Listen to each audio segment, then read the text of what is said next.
Assalamualaikum anak-anak, gimana kabar kalian?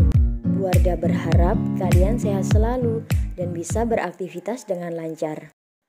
Sebelum kita memulai pelajaran hari ini, mari kita berdoa. Semoga apa yang saya sampaikan dapat diterima dengan mudah dan bermanfaat untuk kalian.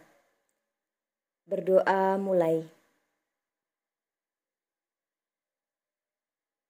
Selesai. Selamat datang di pelajaran Seni Budaya kelas 9. Di kelas 9 ini, materi yang akan kita pelajari yaitu seni rupa dan seni musik. Pada bagian seni rupa terdiri dari dua bab. Yang pertama, seni lukis. Yang kedua, seni patung. Sedangkan pada bagian seni musik terdiri dari dua bab. Yang pertama, bernyanyi lagu secara solo. Dan yang kedua, bernyanyi lagu populer secara vokal grup. Bab 1, seni lukis. Sebelum kita mempelajari lebih dalam mengenai seni lukis, apa yang kalian pikirkan ketika mendengar kata seni lukis? Iya, benar. Lukisan, cat, kanvas, objek gambar, palet, kuas. Hal-hal tersebut memang berhubungan dengan seni lukis.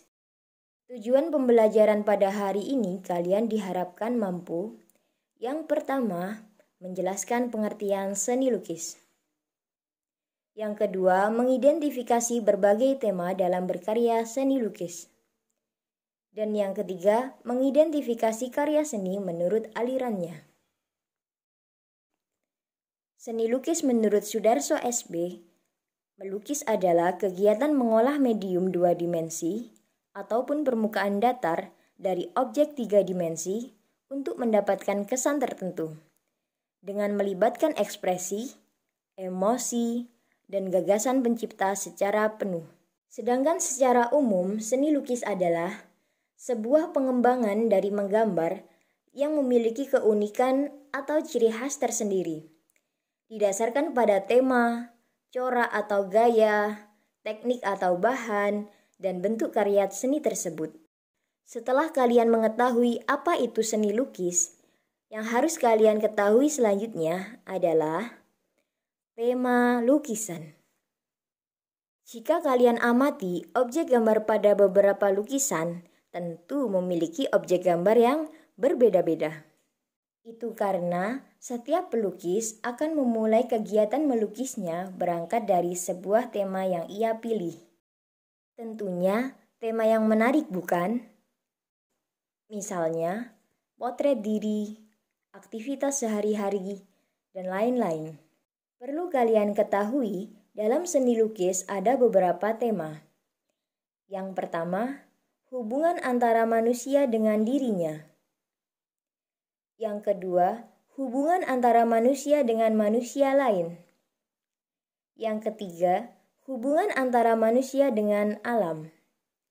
Yang keempat, hubungan antara manusia dengan benda. Yang kelima, hubungan antara manusia dengan aktivitasnya.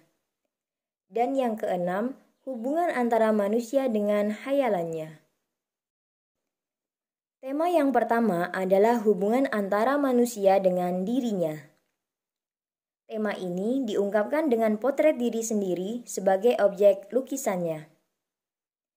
Seperti contoh lukisan yang berjudul Self-Portrait, karya Vincent van Gogh yang dibuat pada tahun 1889. Dalam lukisan ini digambarkan objek manusia yaitu Vincent van Gogh, di mana Vincent van Gogh merupakan pelukis dari lukisan tersebut.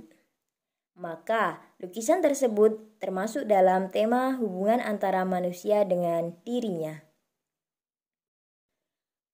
Tema yang kedua, hubungan antara manusia dengan manusia lain. Pada tema ini, menggunakan objek yang ada di sekitarnya, seperti contoh, istrinya, anak-anaknya, orang tua, saudaranya, temannya, tetangganya, atau orang yang ada dalam pikirannya. Contoh lukisan dengan tema ini adalah lukisan dari Basuki Abduo yang dibuat pada tahun 1971 dengan judul Adik Kakak.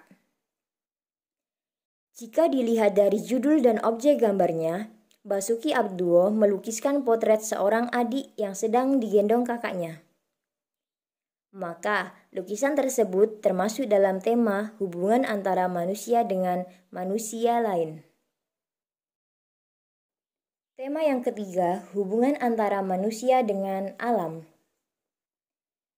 Dalam tema ini, objek yang biasa digunakan adalah pemandangan gunung, laut, sungai, sawah, hutan, perkampungan, perkotaan. Nah, objek-objek tersebut menggambarkan alam yang ada di sekitar kita. Contoh dari tema ini adalah lukisan yang diciptakan pada tahun 1971 oleh Abduo Suryo Subroto yang berjudul Pemandangan Priangan. Dari lukisan tersebut jelas digambarkan pemandangan gunung dan juga sungai. Jadi lukisan tersebut termasuk ke dalam tema hubungan manusia dengan alam. Tema yang keempat adalah hubungan antara manusia dengan benda. Pada tema ini menggambarkan objek benda yang ada di sekitar kita. Contoh, benda yang berbentuk silindris, kubistis, dan juga berbentuk bebas. Contoh benda yang ada di sekitar kita adalah gelas, guci, meja, buah-buahan, dan lain-lain.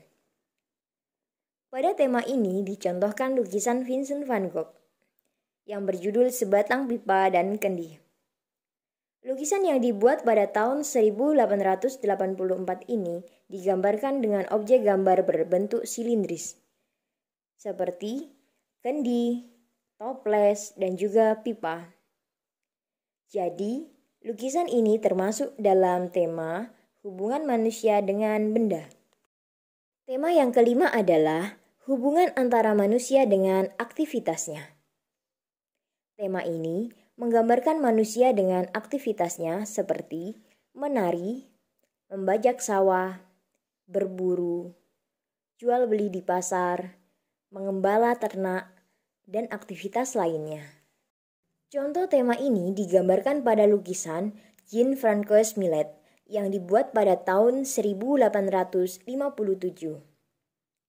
Pada lukisan ini digambarkan 3 wanita petani sedang mengumpulkan gandum liar setelah panen. Hal tersebut merupakan aktivitas yang dilakukan oleh manusia. Jadi, lukisan tersebut termasuk dalam tema hubungan antara manusia dengan aktivitasnya. Tema yang terakhir adalah manusia dengan hayalannya. Tema ini digambarkan dari hasil imajinasi sang pelukis.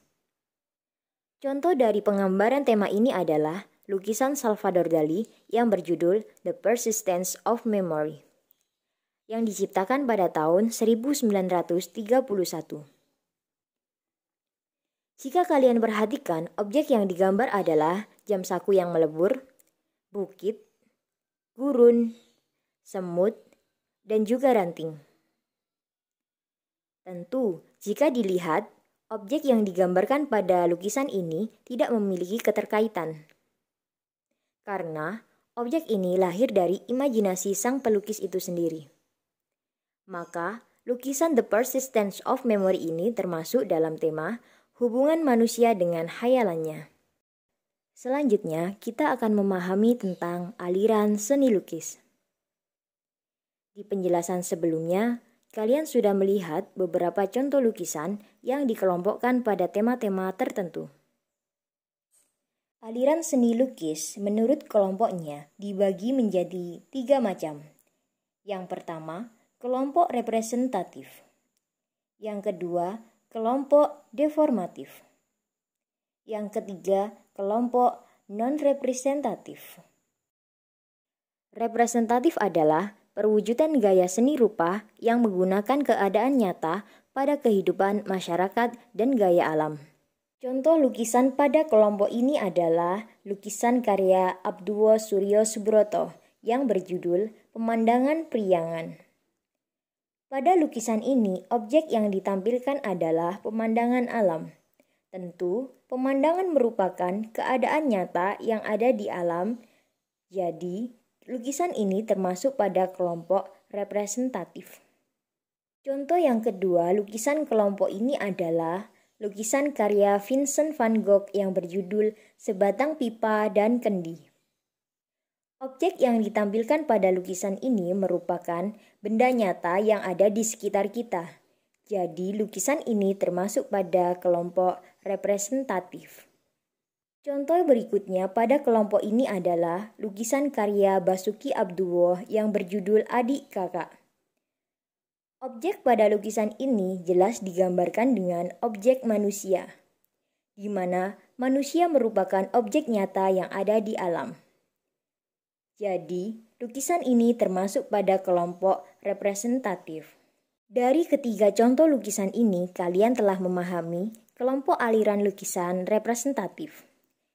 Berikutnya, contoh aliran lukisan pada kelompok deformatif.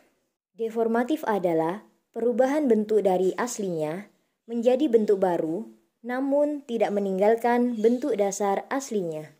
Berikutnya, contoh aliran lukisan pada kelompok deformatif. Contoh pada lukisan ini adalah lukisan karya Avandi, di mana objek yang ditampilkan masih terlihat bahwa objek tersebut adalah hewan dan manusia. Namun, sudah mengalami perubahan bentuk, maka lukisan ini termasuk ke dalam kelompok deformatif. Sedangkan non-representatif, bentuk objeknya sulit untuk dikenali.